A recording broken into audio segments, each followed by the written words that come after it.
Inorganic chemistry exception है, exception है, exception है, फालतू का हवा बना रखा है, ठीक है। इनऑर्गेनिक केमिस्ट्री को अगर प्यार से डील किया जाए तो inorganic is the most scoring part, क्योंकि आप जानते हो भाई, अगर हमें याद है कोई चीज़, जैसे मान लीजिए इस रिएक्शन में हाइड्रोजन गैस रिलीज हो रही है नहीं हो रही है, अगर हमें याद है, अगर हमें फंडे क्लियर है, तो इनऑर्गेनिक क्या का पेपर जो पार्ट है वो सबसे जल्दी अटेम्प्ट हो सकता है। यानी वो हमारे जो 8 क्वेश्चन है ना जो इनऑर्गेनिक में 8 अप्रॉक्सीमेटली मान लेते हैं, वो क्वेश्चन आप लगभग 10 मिनट में कंप्लीट कर सकते हो, 10 मिनट्स में, समझ रहे हो, 10 से भी जल्दी भी हो सकता है, पर 10 मिनट में इनऑर्गेनिक खत्म हो सकता है, सोच रहे हो आप।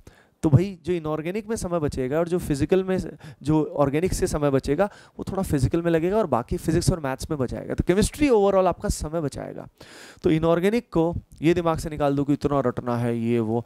अब देखो सबसे पहले वेटेज की बात करते हैं। देखो periodic properties, chemical bonding and coordination, ये जो पर्टिकुलर पार्ट है बच्चों, 50%, एटलीस्ट 50 to 60% काम यहाँ से हो गया।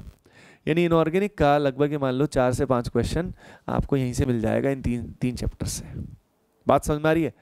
तो भाई ये 3 चैप्टर्स सबसे गोल्डन है और ये बहुत ही कंसेप्चुअल है।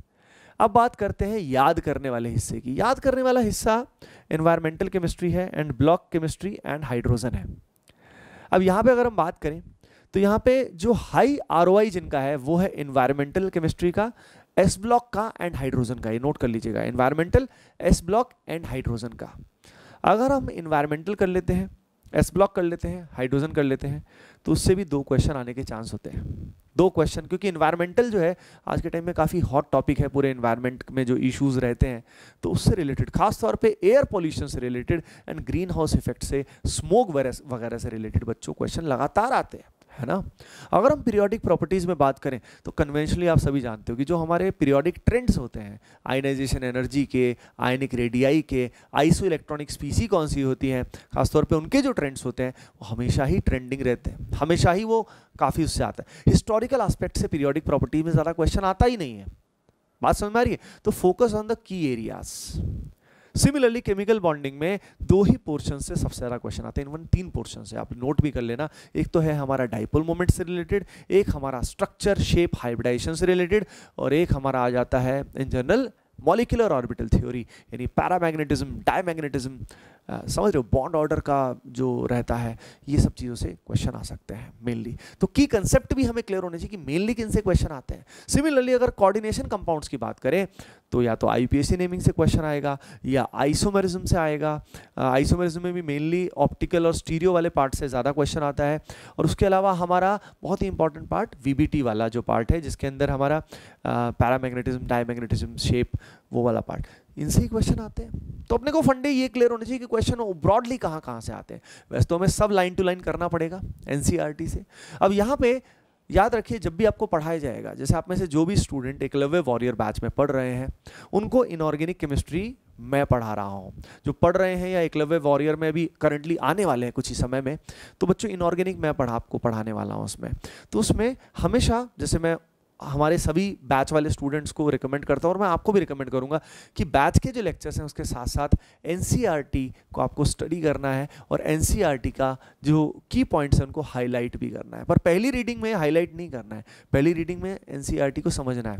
तो NCERT कब करना है? NCERT सभी को पता है कि इनऑर्गेनिक केमिस्ट्री के लिए NCERT is God like very very important, you understand this.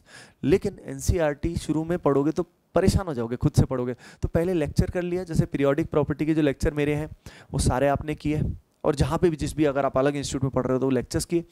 उसके साथ साथ NCERT की रीडिंग करना शुरू करो। यहाँ पे मैंने जो लेक्चर्स बनाए हैं वो प्रॉपर NCERT को फोकस करके बनाए हैं, लेकिन आप साथ साथ NCERT ज़रूर करें और उसके की पॉइंट्स को फिर बाद में सेकंड रीडिंग में हाईलाइट करना शुरू करना। तो NCERT का एक एक पार्ट ढंग से हमें आना चाहिए, लेकिन याद रखिए NCERT में जो हिस्टोरिकल पार्ट है, मतलब की कॉन्सेप्ट पे फोकस करिए, focus on the key concept. ये नहीं कि शुरू में बहुत सारा NCERT में एक्स्ट्रा क्या, in the sense historical part और काफ़ी कुछ ऐसा दिया है जिससे क्वेश्चन आने के चांस कम रहते हैं, ठीक है। अब उसके बाद मैं आपको बताना चाहता हूं कि यहाँ पे केमिकल बॉन्डिंग कोऑर्डिनेशन के की कॉन्सेप्ट आपको पता लगे। अब एक और अमेजिंग हैक आपको बताता हूं। ब्लॉक केमिस्ट्री का जो बाकी वाला पार्ट है, यानी एस ब्लॉक हाइड्रोजन के अलावा वाला पार्ट बोल रहा हूं मैं, जो mainly P block, D and F block है। मैं डी एंड एफ ब्लॉक से आपको बता देता हूँ, डी एंड एफ ब्लॉक से प्राइमरीली बहुत बार लेंथेनाइट कॉन्ट्रैक्शन और उसके एप्लीकेशन पे क्वेश्चन आ जाता है बहुत ही कॉमनली। तो एक ही कॉन्सेप्ट लिख लीजिएगा कि लेंथेनाइट कॉन्ट्रैक्शन तो हमें ढंग से आना चाहिए।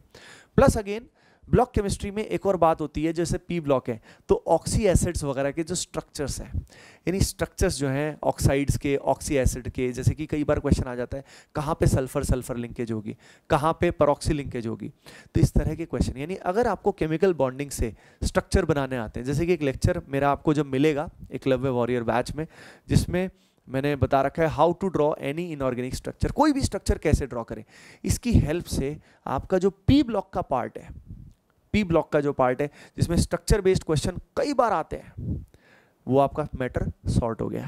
यानी केमिकल बॉन्डिंग की हेल्प से बच्चों ब्लॉक केमिस्ट्री का भी जो मोस्ट प्रोबेबल क्वेश्चन है वो आपसे हो जाएगा।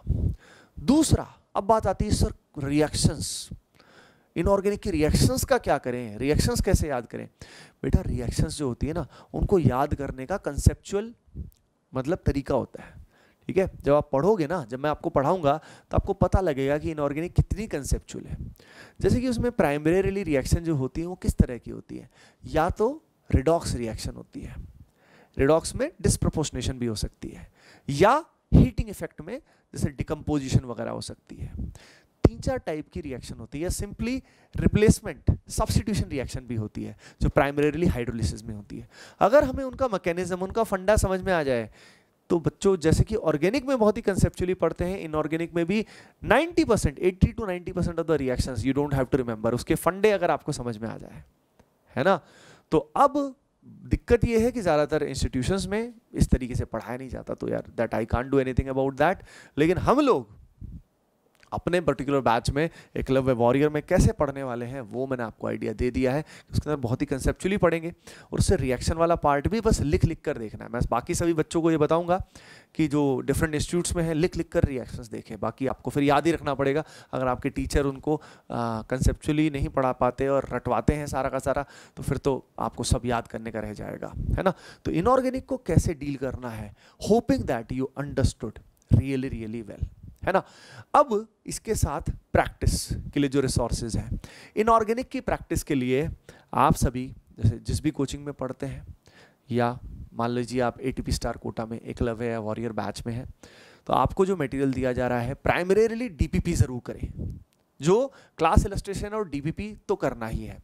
अब बात यह है कि क्या हमें मॉड्यूल में फंसना है, तो मैं आपको बताऊंगा कि उसकी बजाय, क्योंकि समय हमारे पास कम है, चाहे क्लास में डिस्कशन होता है मॉड्यूल का या MPPs का, पर मैं रिकमेंड करूंगा कि उसके अलावा, मतलब ये पहली प्रायोरिटी है DPP एंड क्लास इलस्ट्रेशन, उसके बाद आप सभी को जेईई मेन के प्रीवियस ईयर क्वेश्चंस जो है वो आपके लिए सबसे बड़े गोल्डन अपॉर्चुनिटी है। और दूसरा मैं आपको बताता हूँ, वो तो आपको करने ही है चैप्टर वाइज एक एक क्वेश्चन, प्लस वो क्वेश्चन अगर कम पड़ जाए तो बाय द वे तो नीट के PYQ भी आप जरूर करें। उससे क्या होगा, नीट के PYQ रिलेटिवली जेईई से क्या होते हैं, आसान होते हैं। तो नीट के और बिटसैट के PYQ जो है वो बहुत ही प्यारा रिसोर्स है आपके कॉन्फिडेंस को बूस्ट करने के लिए, क्योंकि उसमें बहुत पपलू क्वेश्चंस होते हैं कई बार, और बिटसैट की भी तैयारी साथ साथ हो जाएगी, है ना। तो उससे क्या होगा, उसके बाद जेईई मेन के क्वेश्चन कर लो, तो ये अपने आप ही इतना प्यारा क्वेश्चन बैंक है। नीट के चैप्टर वाइज PYQ ले लो और अपना ये जो बिटसैट के PYQ ले लो, बात समझ में आ रही है। तो PYQs का ही क्वेश्चन बैंक इतना बड़ा है कि भाई रिवीजन भी तो करना पड़ेगा अपने को। तो यानी क्लास में थ्योरी हुई आपकी, इलस्ट्रेशन हुए, DPP किया और बस PYQ किया, और कुछ करने की आवश्यकता नहीं है बच्चों, है ना। दूसरा, एडिशनल कंसेप्ट पे आउट ऑफ सिलेबस मत जाइए, जेईई मेन में नहीं आता उससे, बात समझ में आई। और NCERT को कैसे रीड करना है, जो भी लेक्चर्स आपको मिलेंगे उनके साथ साथ आप उनको NCERT को रीड करना शुरू कर देना। तो NCERT can be boring, cover करना पड़ेगा उसको, है ना। तो इनऑर्गेनिक का फंडा होपिंग दैट आपको क्लियर हो गया।